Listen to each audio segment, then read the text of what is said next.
Сайн байцгаана уу? Хуулийн цаг подкастын шинэ дугаар хэлж байна. Өнөөдрийн дугаар Харарын сумын татврын дасгийн дараа татврын улсын байцаагч дэлгэрмээ оролцож байна. Өдрийн төргий баярлалаа өдрийн тавчсан. өнөөдөр бид татврын дасгаас татвар төлөгчдийн өдрүүдийн хүрээнд зохион байгуулж байгаа ажлуудын талаар мэдээлэл хүргэнэ. Татврын дасгаас татвар төлөгч рүү чиглэсэн ямар ажил арга хэмжээнүүдийг зохион байгуулж байгаа талаар хоёулаа яриа хэлэх.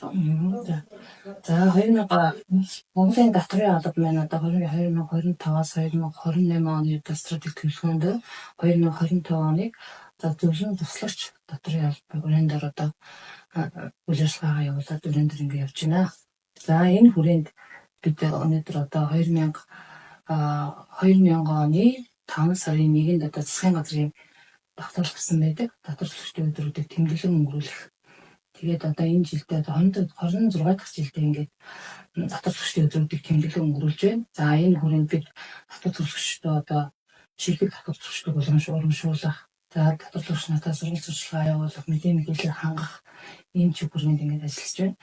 За мөн одоо ирээдүйн татвар төлөгчдийг одоо татрын боловсруулалтыг олгох. Тэгээд жишээлбэл уламжлалт болгон цаан явуулдаг татврын албанаас гар зэргийн уралдааныг болон бусад одоо рил бичлэгийн уралдаан ингээд зохион байгуулдаг байгаа. Энэний хүрээнд манай Харарын сумын ерхий боловсрол сургуулийн 1-р сургууль, ахын сургууль, 2-р сургууль, намын эрдэнэ сургуулийн сурагчид маань идэвхтэй оролцож гар зүрийнхаа бүтээлүүдийг явуулсан байгаа. За тэгээд энэ татврын дасагт одоо бүтээлүүдийн шалгуулаад 4 сурагчийг ингээд татрынхын газрын газарлууд ингээд явуулсан байгаа. За үүний хүрээнд ингээд ирээдүйн татвар төлөгчдөө одоо урамшуулсан талархлын хуудасаас гардуулсан. За тэгээд ирээдүйн татвар төлөгч хүүхд багчуудаа бас одоо сургалт татрын аштус гэсэн сургалт зохион байгуулсан. Энд бол одоо ерхий боловсролын 2-р сургуулийн 7 аймгийн оролцсон байгаа. Сурагчдаа бас идэвхжүүлэх зорилгоор анхаа тэмцээний зохион байгуулсан. Ингээд амжилттай оролцсон нэгээс одоо 3-р барилслууч өмнө шинжилгээ шагнасан. Тэгээд энэ ажлын одоо татвар төлөгчдийн ажлуудын хүрээнд бас шилдэг татвар төлөгч нараа шалгаруулсан манай татрын засаг Харарын сумынхаа одоо арт иргэдэд нэрэл мэндийн үйл ажиллагаа явуулж байгаа. Тэгээд ийм зэвсэг салбарын 2 одоо шилдэг татвар төлөгчийг шалгаруулсан. Үүнд одоо хас начин эмийн сан мөн инх мальт эмийн сан гэсэн ийм 2 аж ахуйн нэгжмэн энэ 24 оны шилдэг татвар төлөгчийг шалгуулж одоо өргөмжлөл гартуулахаар бэлдсэн байгаа. За тэгээд жил бүрийн уламжлал болгон зохион байгуулдаг энэ татвар төлөгчдийн өдрүүдийг 5 сарын 2 дахь 7 хоногт ингээд зохион байгуулдаг. Үүний хүрээнд одоо 5 сарын 5-наас 5 сарын 9-ний хооронд ингээд орондоо яаж зохион байгуулж байна. Манай сумын татврын орлогын төлөвлөгөөний гүйцэтгэл ерөнхийдөө явагдаж байгаа юм.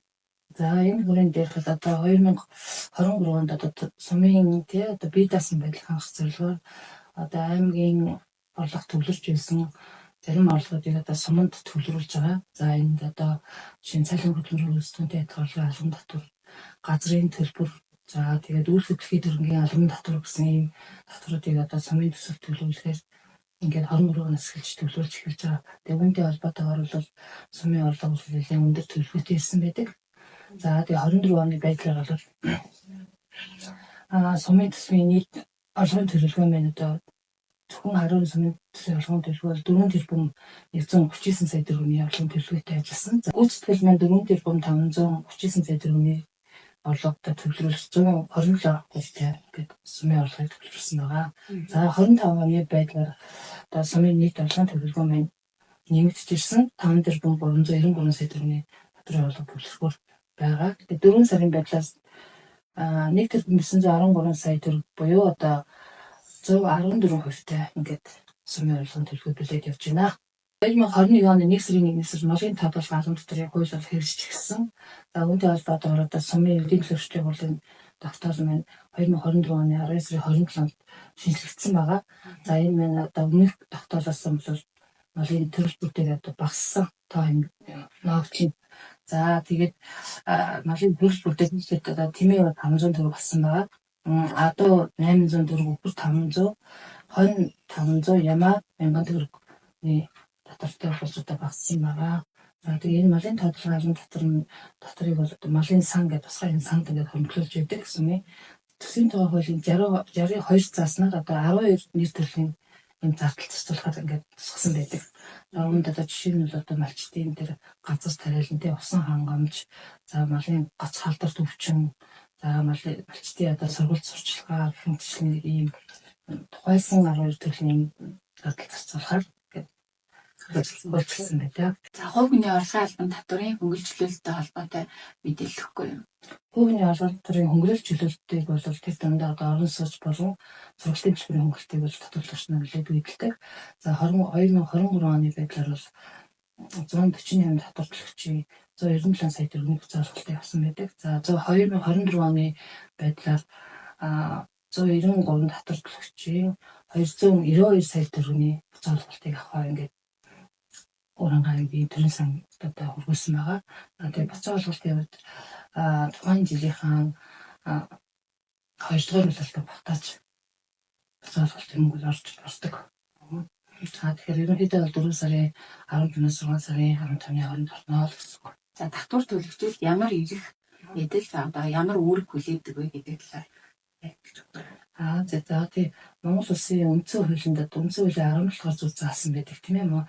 Одоо хуулиар тогтоосон ногдсон татвараа одоо төлөх үүрэгтэй татварлагч нь. За эрхийн хувьд бол одоо олон төрлийн эрх байдаг. Үүнд одоо хөнгөлөлт чөлөөтэй холбоотой эрхүүд байна. За жишээ нь хөнгөлөлт чөлөөтэй холбоотой татрын хойшуулж төлөх хөнгөлөлт байна. За татрын одоо илүү зүйлтэй буцаа авах хөнгөлөлтөд байдаг. Бас одоо татварлагчтай холбоотой одоо мэдээллийг татрын албанаас авах юм эрхүүд байдаг. Өнөөдрийн дугаарт Харин сумын татврын дасгийн дарга татврын улсын байцаагч Дэлгэрмаа оролцлоо. Татвар төлөвчдийн аян мэд хүргэе.